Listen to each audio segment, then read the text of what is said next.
From the book Violent Crime by Fred Omori, Iyamu wept openly and bitterly when the death sentence was passed on him. He was given a flicker of hope when the first Benin robbery and firearms acquitted him on the second charge. He started writing letters of appeal for clemency, attacking series of commendations letters he got when he was still in the good books of the authority. Iyamu never realized that when you overstep your bound, even those that sent you that error will abandon you. He rounding up the judgment on Iyamu, Omowagige remarked that here was a man so much in love with his gun, he made it his wife. A sharpshooter who takes delight in killing criminals without rigor to the safeguard provided by law, or at a time when the services was most needed, turned his back at society and refused to shoot. It was this carryover malice of Iyamu's extrajudicial killings that dictated his death. Iyamu was like a small wound that was allowed to fester and became cancerous and almost battered the image of the force. He should have been dealt with in an orderly room trial process and the services dispensed with rather than transferred. The bottom line is that Iyamu knew Anini, but the relationship went sour due to Kingsley Eweka issue, and Anini perceived injustice right from the raid at Ibadan and Orowo. From that moment, Anini then vowed to rope Iyamu into trouble as he believed Iyamu was the arrowhead of the attack against him. Policemen are taking a lot of risks and policing this right, we should be very careful when accusing them. When it became obvious to Iyamu and Anini, when it became obvious to Iyamu and his family that he was not going to be granted clemency, he then planned with his family to bring food with poison for him to avoid public execution. When his 16-year-old daughter brought the food to Adesuwa Division, now the headquarters of the newly established Zone 5, the police guard on duty asked her to taste the food. She refused. Iyamu was yelling from inside the prison cell that they should allow him to have the food as it was specially prepared for him.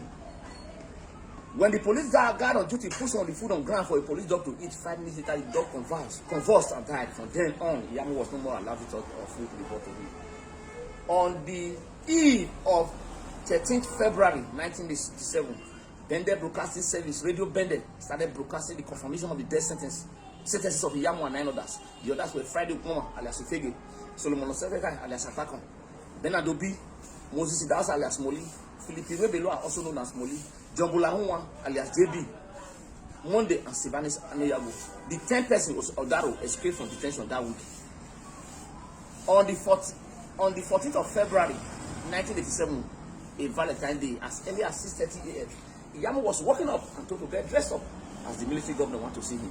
Iyamu replied, "Is today not Saturday? Today is not a working day. How will the governor want to see me?"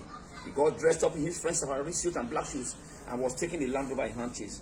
Though execution by firing squad was always at an embarrass at Bubahi, the multitude of people going towards the Kewan Road plus the red flag at Asorohi Junction soon made him to realize the end has come. Iyamu and 8 others were the first set of armed robbers to be executed at the Kewan Road. The last set of people to be executed at Bubahi included David Ukpegbe. At execution ground, Ukpegbe claimed that Anini was his boy, that he trained him. As at then, Anini has not been arrested. When Anini was eventually arrested and asked about Ukpegbe, he denied ever knowing him. When Iyamu alighted from the Land Rover that brought him to execution ground, he shouted, "Edo, Ediwawe, when I said to Boramen, Eboyamu Ari Calabar. Bini, this is what people have done to me. You did the same thing to Uvramen for the white men to banish him to Calabar."